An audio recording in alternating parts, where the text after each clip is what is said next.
It happened one day near December's end. Two neighbors called on an old friend, and they found his shop so meager and mean, made gay with 1,000 bows of green. And Conrad, he was sitting with face ashine when he suddenly stopped as he stitched a twine, and he said, "Friends, at dawn today, while the cock was crowing the night away, the Lord appeared in a dream to me and said, 'I'm coming, your guest to be.'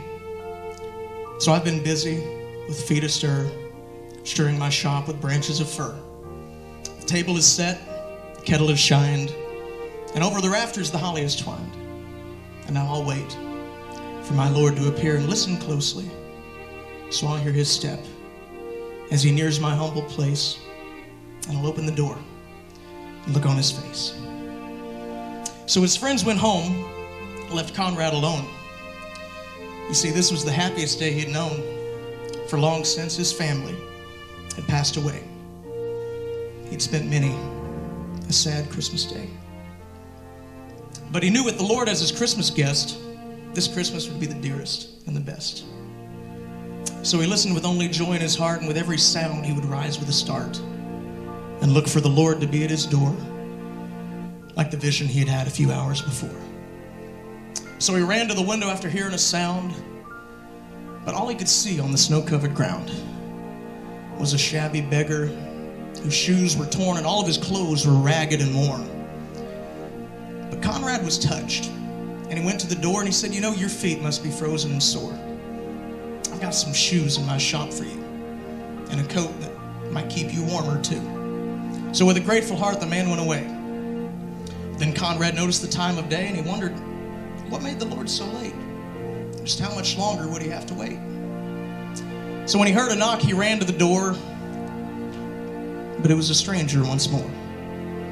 A bent old lady with a shawl of black, with a bundle of kindling piled on her back. She asked for only a place to rest, but that was reserved for Conrad's great guest. But her voice seemed to plead, "Don't send me away. Just let me rest for a while on Christmas Day." So Conrad brewed her a steaming cup and told her to sit at the table and sup. But after she left, he was filled with dismay, for he saw that the hours were passing away and the Lord hadn't come as he said he would. Conrad felt sure that he had just misunderstood. When out of the stillness he heard a cry, "Please help me and tell me, where am I?" So again he opened his friendly door, stood disappointed as twice before. It was only a child who'd wandered away, got lost from her family on Christmas Day. Again, Conrad's heart was heavy and sad, but he knew that he could make the little girl glad. So he called her in and wiped her tears and quieted all her childish fears. And he led her back to her home once more, but as he entered his own darkened door, he knew the Lord wasn't coming today, for the hours of Christmas had passed away. So he went to his room and he knelt down to pray. And he said, "Dear Lord, why did you delay? What kept you from coming to call on me? For I wanted so much your face to see." When soft in the silence, a voice he heard, "Lift up your head, for I kept my word. 3 times my shadow crossed your floor, and 3 times I came to your lonely door. I was the beggar with bruised cold feet. I was the woman you gave something to eat. And I was the child on the homeless street. 3 times I knocked, and 3 times I came in.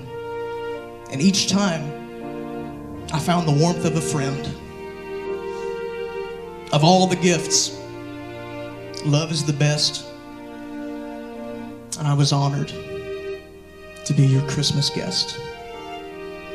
I think on behalf of everyone on this stage, I can safely say, love is truly the best.